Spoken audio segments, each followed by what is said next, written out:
आप सभी को राधे राधे, जय श्री कृष्णा। दोस्तों, आज की यह लीला कथा सुनने के पश्चात आपके रोंगटे खड़े हो जाएंगे, आपकी आंखों से आंसू नहीं रुकेंगे। साथ ही साथ लड्डू गोपाल के प्रति आपके मन में श्रद्धा और विश्वास इतना अटूट हो जाएगा कि चाहे पूरी दुनिया में कोई लड्डू गोपाल के बारे में कुछ भी बोले, आपका विश्वास कभी भी डगमगाएगा नहीं। आप ठाकुर जी के साथ इस तरह से जुड़ जाओगे कि लाख परेशानी आने के पश्चात भी आपका विश्वास अटूट रहेगा। इस लीला कथा को अंत तक अवश्य ही सुनना। लीला कथा को सुनने वाले को भी उतना ही फल मिलता है जितना कि लीला कथा को शेयर करने वाले को और लीला कथा सुनाने वाले को मिलता है। इसलिए अंत तक लीला कथा को अवश्य सुनना और कमेंट बॉक्स में राधे राधे जरूर लिखना। आज की जो यह लीला कथा है हमारे साथ फरीदाबाद से दोस्तों मधु जी ने शेयर की है। मधु जी कहती है कि मेरी शादी के पश्चात मैंने 2 बेटियों को जन्म दिया, मेरा कोई बेटा नहीं था। फरीदाबाद में मेरे पति जॉब करते हैं, मैं उन्हीं के साथ रहती हूँ। हम एक फ्लैट में रहते हैं और बेटा न होने के कारण हम बिल्कुल भी परेशान नहीं थे, क्योंकि मैं अपने घर में लड्डू गोपाल की सेवा करती हूँ और मैं अपने लड्डू गोपाल को अपना बेटा ही मानती हूँ। वो ठाकुर जी है, सृष्टि के पालनहार है, मेरे घर में सेवा लेने आए हैं और मेरे साथ उन्होंने पुत्र और माता का संबंध बनाया है। यह मेरा सौभाग्य है। इसलिए हमारे मन में कभी भी यह भाव नहीं आया कि हमारा कोई पुत्र नहीं है, हमारा कोई बेटा नहीं है। मेरी दोनों बेटियां भी लड्डू गोपाल से बहुत प्रेम करती है, उन्हें अपना भाई मानती है। रक्षाबंधन हो, भैया दूज हो, वो बहुत ही प्रेम के साथ लड्डू गोपाल के साथ दोनों त्योहार मनाती है। जैसे एक भाई अपनी बहन की रक्षा करता है, जैसे एक भाई अपने बहन की खुशियों के लिए उसकी हर बात को मानता है, उसी प्रकार से ठाकुर जी ने हमेशा मेरी बेटियों का साथ दिया है। मेरी बेटियां पढ़ लिख कर ठाकुर जी की कृपा से, लड्डू गोपाल की कृपा से जॉब करती है और अब मेरी बड़ी बेटी की शादी होने वाली थी। दोस्तों, मधु जी कहती है कि यह लीला कथा ज्यादा पुरानी नहीं है। 2024 चल रहा था और जून का महीना था। नवंबर में मेरी बड़ी बेटी की शादी तय हो चुकी थी, यानी नवंबर में 26 नवंबर को मेरी बेटी की शादी थी। इसलिए हमने प्रोग्राम बनाया कि अगले साल तो हमारी बेटी हमारे साथ नहीं रहेगी, इसलिए हम गर्मियों की छुट्टियां मनाने के लिए कहीं बाहर घूमने जाना चाहते थे। मेरी बेटी की बहुत ज्यादा इच्छा थी कि वो इस बार अपने माता पिता के साथ कुछ दिन के लिए बाहर घूमने के लिए जाए, लेकिन मैं जब भी कभी बाहर जाती थी तो मेरे घर पर मेरी बेटियां लड्डू गोपाल की सेवा करने के लिए हमेशा मौजूद रहती थी। दोनों बेटियां बहुत अच्छे से बड़े ही प्रेम के साथ लड्डू गोपाल की सेवा की जिम्मेदारी निभा लेती थी, उन्हें कोई दिक्कत नहीं थी। लेकिन इस बार हमारी पूरी फैमिली को जो है गर्मियों की छुट्टी में घूमने के लिए जाना था और सबसे बड़ी बात यह थी कि हम लड्डू गोपाल को अपने साथ लेकर जाए या फिर ठाकुर जी को घर पर ही छोड़कर जाए। उन्हें घर पर छोड़कर जाने का बिल्कुल भी मन नहीं था, लेकिन मधु जी कहती है कि जब मैंने अपने गुरुजी से इस बारे में पूछा कि हम छुट्टियां मनाने बाहर जाना चाहते हैं, क्या हम ठाकुर जी को लड्डू गोपाल को साथ लेकर जा सकते हैं, तो तब उनके गुरुजी ने कहा कि देखो, वो ठाकुर जी है, वो भगवान है, उन्हें जगह जगह पर लेकर जाना, उन्हें साथ साथ लेकर घूमना अच्छा नहीं होता।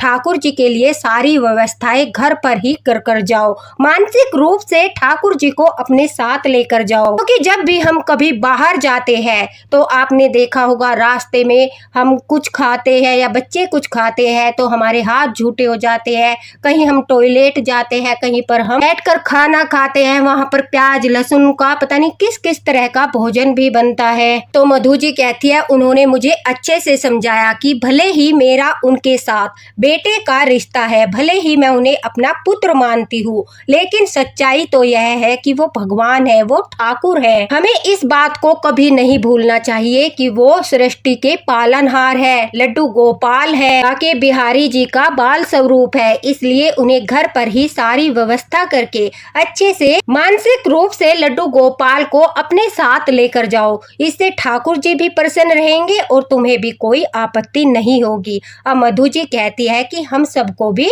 गुरु जी की बात अच्छी लगी और निकलते समय हमने ठाकुर जी के लिए सारी व्यवस्थाएं कर दी। ठाकुर जी के लिए एक घड़े में तुलसी दल डालकर जल रख दिया। ठाकुर जी के रूम की जो खिड़की थी वो थोड़ी सी खुली छोड़ दी ताकि उस कमरे में घुटन न हो। ठाकुर जी के लिए एक छोटा सा पंखा चलाकर छोड़ दिया ताकि उन्हें गर्मी न लगे। उनके नहाने के लिए स्नान जल, उनकी पोशाक, उनका बिस्तरा और उनके खाने का सारा प्रबंध करके उनके पास बेसन के लड्डू, ड्राई फ्रूट और कुछ ऐसे फ्रूट जो 3 दिनों तक खराब न हो, क्योंकि 3 दिन का हमारा ट्रिप था।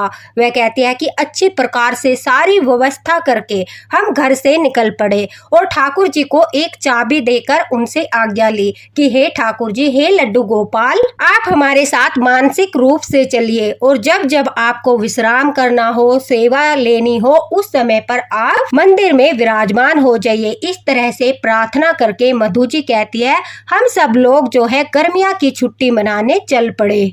मधु जी कहती है कि हम जाने के बाद बार बार अपने लड्डू गोपाल को याद कर रहे थे। हालांकि हम मानसिक रूप से उन्हें अपने साथ लेकर आए थे, लेकिन फिर भी हमें बार बार ठाकुर जी की याद आ रही थी कि हमारे लड्डू गोपाल अच्छे से मस्ती तो कर रहे होंगे, क्या हमारे बाल गोपाल अच्छे से होंगे, ये सब बातें मन में चल रही थी। जहाँ पर भी हम फ्रूट वगैरह लेते थे तो मानसिक रूप से ठाकुर जी को भोग अवश्य लगाते थे। मधु जी कहती है जब हम खाना खाते थे तो ठाकुर जी को भी मानसिक रूप से भोग लगाते थे। मानसिक रूप से उन्हें विश्राम कराना, स्नान सेवा देना, सब कुछ अच्छे से मैं कर रही थी। किसी बात के लिए कोई परेशानी नहीं हुई कि एक बार भी मैं ठाकुर जी की सेवा भूल गई हो, क्योंकि इतने दिनों से उनके साथ एक रिश्ता बन गया है और हर पल ठाकुर जी हमारे दिमाग में, हमारे मन में, हमारे जो है आत्मा में बसते हैं, तो हर समय उनकी छवि हमारी आंखों में रहती है। तो मधु जी कहती है उसी प्रकार से हर पल मुझे ठाकुर जी की याद आ रही थी। हम अच्छे से घूम रहे थे, पूरा मजा कर रहे थे, लेकिन बीच बीच में मैं ठाकुर जी के जाप, राधे राधे, उनका ध्यान भी लगा रही थी। तो एक बार एक समय ऐसा आया कि मेरा मन बहुत ज्यादा विचलित हो गया। मेरा मन इतना ज्यादा विचलित हो गया कि मुझे घुटन महसूस होने लगी, मुझे सांस लेने में तकलीफ होने लगी। मुझे ऐसा लग रहा था जैसे मेरा दम घुट रहा है। मेरे पूरे शरीर पर बहुत ज्यादा पसीना आ रहा था और न जाने यह कैसा अनुभव था। उस समय मैं राधे राधे राधे राधे राधे राधे इस तरह से जाप करते हुए अपने बच्चों को, अपने पति को अपनी हालत के बारे में बताने लगी कि मुझे बहुत ज्यादा जो है घुटन हो रही है, मुझे सांस लेने में परेशानी हो रही है। अब यह बात सुनकर बच्चे भी घबरा गए और मेरे हस्बैंड भी घबरा गए। मधु जी कहती है कि मेरे हस्बैंड ने आसपास के लोगों से पूछा और एक हॉस्पिटल में मुझे लेकर गए। वहां पर अब डॉक्टर ने मुझे चेक किया तो मेरा बीपी भी नॉर्मल था, मतलब किसी प्रकार की कोई दिक्कत नहीं थी, लेकिन फिर भी मुझे बेचैनी हो रही थी, घुटन हो रही थी, सांस लेने में तकलीफ हो रही थी और इस बात को डॉक्टर भी नहीं समझ पा रहे थे कि मेरे साथ ऐसा क्यों हो रहा है, क्योंकि सब कुछ नॉर्मल था, बीपी वगैरह सब कुछ नॉर्मल था। अब डॉक्टर ने कहा कि कुछ देर आप लोग यहीं पर आराम कर लीजिए, अगर कोई दिक्कत होगी, कोई परेशानी होगी, उसके बाद हम दोबारा से चेकअप करेंगे। अभी तो हमें कोई ऐसी स्थिति नजर नहीं आ रही हो कि इन्हें दवाई देनी हो या इंजेक्शन लगाने हो या फिर ग्लूकोज वगैरह चढ़ाना हो। कभी ऐसा हो जाता है, मन विचलित हो जाता है, घबराहट होने लगती है, तो आप घबराइए मत। अब मधु जी कहती है हम वहीं हॉस्पिटल में उस रूम में आराम करने लगे। अचानक से मेरे हस्बैंड के पास हमारे फरीदाबाद से जो हमारे पड़ोसी है उनका कॉल आता है और कॉल पर जो उन्होंने बात कही वो सुनकर हमारे तो पैरों के नीचे से जमीन ही निकल गई। मधु जी कहती है कि उन्होंने हमें बताया कि तुम्हारे घर की खिड़की से धुआं बाहर आ रहा है, ऐसा लगता है कि तुम्हारे रूम में आग लग गई है, जिसके कारण से बहुत तेज धुआं कमरे से बाहर आ रहा है। हमने जाकर चेक किया तो तुम्हारे घर का लॉक लगा हुआ था। मधु जी कहती है कि मेरे हस्बैंड के पास जो कॉल आया वो सुबह का समय था, सुबह के करीब 6:30 बजे थे और उस समय पर हमें कॉल पर बताया गया कि हमारे घर के रूम से जो खिड़की खुली है उससे धुआं बाहर आ रहा है और धुआं जो है काफी देर से आ रहा है। जब पड़ोसियों ने जाकर चेक किया तो हमारा लॉक लगा हुआ था, इस वजह से अंदर जाकर कोई भी नहीं देख पा रहा था आखिर बात क्या है। उस पड़ोसी ने हमें बताया कि लगता है पूरी रात से आपके रूम में कहीं पर आग लगी है, जिस कारण से इतना धुआं खिड़की से बाहर आ रहा है। यह बात सुनते ही हम बहुत ज्यादा घबरा गए, क्योंकि हमने जो मेरी बेटी की शादी के लिए सामान था, कपड़ा वगैरह था, वो सब उसी रूम में रख दिया था जिस रूम में हमारे ठाकुर जी का मंदिर है। उसी रूम में हमारी बेटी की शादी का सारा सामान रखा हुआ था, जैसे कि कपड़े वगैरह, बर्तन वगैरह और बहुत सारी चीजें होती है जो माता पिता को अपनी बेटी की शादी में देनी होती है। बिस्तरा वगैरह सब चीजें जो है उसी रूम में रखी हुई थी। अब यह बात सुनकर सबसे पहले तो हमें अपने ठाकुर जी का ख्याल आया कि हे प्रभु, हे ठाकुर जी, यह सब क्या हो गया, यह किस प्रकार से हो गया। और हमें घर जाने में भी कम से कम 10 से 12 घंटे लग जाते। उस समय तक तो सब कुछ जलकर राख हो जाता। हमने अपने पड़ोसी से कहा कि ऐसा कीजिए, आप हमारे घर का लॉक तोड़कर उस आग को बुझाने की कोशिश कीजिए। हम घर से बहुत दूर है और जब तक हम आएंगे तब तक बहुत बड़ा नुकसान हो जाएगा। और सबसे बड़ी बात, हमारे ठाकुर जी वहाँ विराजमान है, हमारे लड्डू गोपाल विराजमान है। मधु जी कहती है कि यह बात सुनते ही कि रूम में आग लग गई है जिस रूम में ठाकुर जी है, मेरे तो जो है पैरों के नीचे से जमीन ही निकल गई। मैं जोर जोर से रोने लगी, अपने लड्डू गोपाल को याद करने लगी। मुझे सामान की कोई परवाह नहीं थी, सिर्फ और सिर्फ मुझे अपने ठाकुर जी की परवाह थी। मैं रोने लगी, लड्डू गोपाल को पुकारने लगी, हे मेरे लड्डू गोपाल, हे मेरे माधव, ऐसा कैसे हो गया, यह अनर्थ किस प्रकार से हुआ, मुझे ऐसी कौन सी भूल हो गई कि जिसके कारण से इतना बड़ा अनर्थ हो गया। हम फटाफट वहां से निकले और घर की ओर दौड़ पड़े। मधु जी कहती है हमें आने में रात हो गई। बार बार हम उस पड़ोसी का भी कॉल लगा रहे थे जिसे हमने घर पर जाने के लिए कहा था, लेकिन देखिए दुर्भाग्यवश उसका कॉल ही नहीं लग रहा था और न ही उसने हमें कॉल करके दोबारा कोई सूचना दी। हम बहुत ज्यादा परेशान थे कि क्या हो रहा होगा, कैसे होगा, ठाकुर जी सुरक्षित होंगे या नहीं, आखिर उस व्यक्ति का फोन क्यों नहीं लग रहा, उसने हमें कोई सूचना क्यों नहीं दी। काफी सारी बातें हमारे दिमाग में चल रही थी। मधु जी कहती है कि हमने अपने एक और पड़ोसी को कॉल लगाया जिसका नंबर हमारे पास था और उससे अपने घर के बारे में पूछा, तो उसने भी हमें बताया कि वो उस समय अपने फ्लैट में नहीं है, अपने घर पर नहीं है, वो सब लोग भी बाहर घूमने गए हैं, इस वजह से वह भी हमें कोई सूचना नहीं दे पाया। फिर हमने अपनी काम वाली बाई को कॉल लगाया जो हमारे घर में झाड़ू पोछा करने आती है, उसका नाम सुनीता है। मधु जी कहती है मैंने सुनीता को कॉल लगाया और कहा कि सुनीता तू जल्दी से दौड़कर घर जा, घर में आग लग गई है और वहाँ पर ठाकुर जी विराजमान है। घर का लॉक तोड़कर यह देख कि ठाकुर जी सुरक्षित तो है, हमारे घर में ठाकुर जी के साथ कोई अनर्थ तो नहीं हुआ,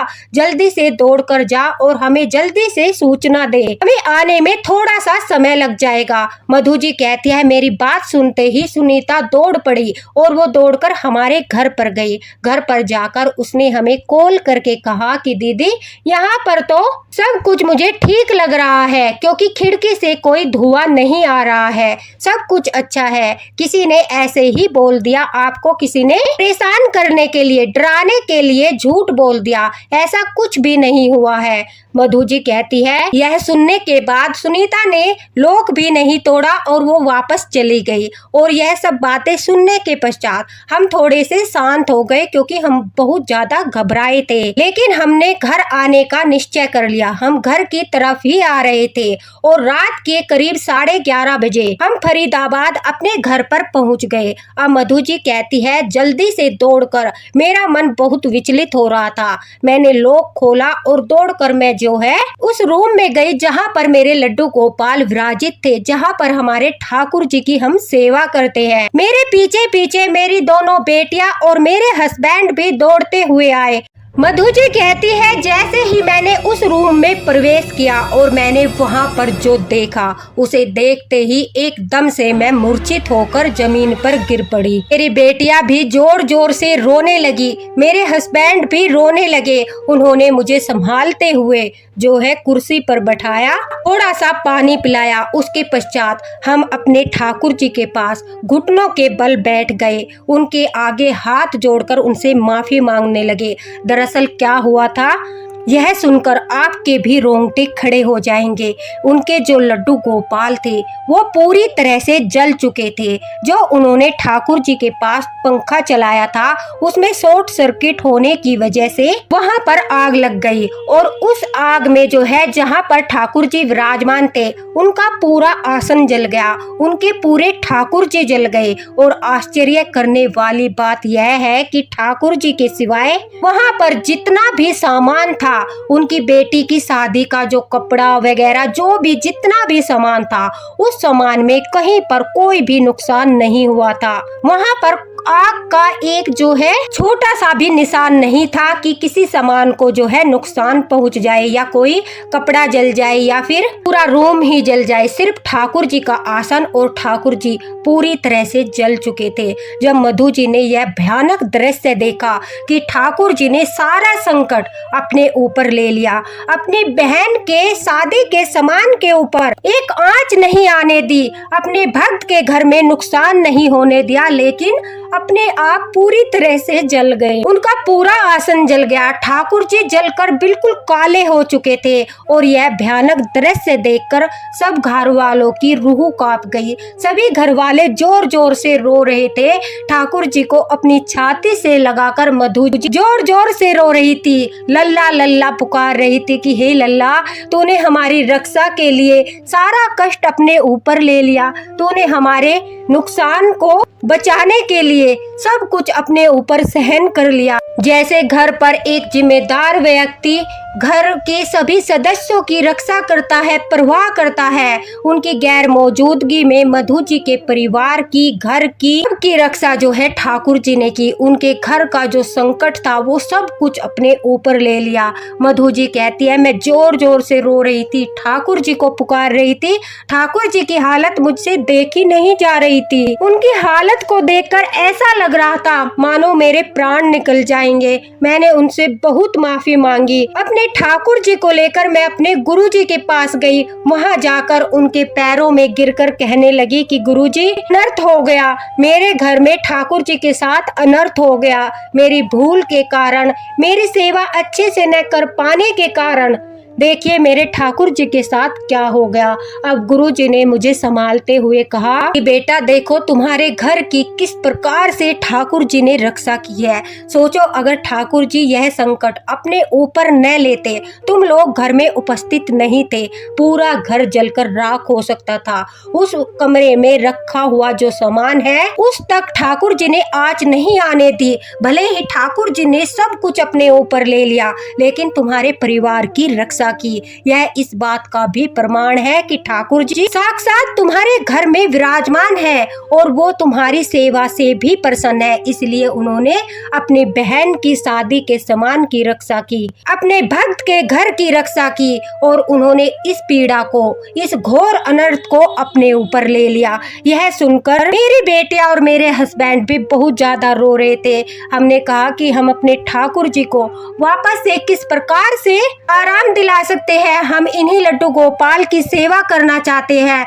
हमें दूसरा विग्रह नहीं लाना, हम अपने ठाकुर जी को नहीं छोड़ सकते। और यह कहकर मधु जी कहती है, वो लड्डू गोपाल को बहुत कस करके अपनी छाती से लगा लेती है। अचानक से उनके मन में भाव उत्पन्न होता है, जैसे कि लड्डू गोपाल उन्हें पुकार रही है, मैया।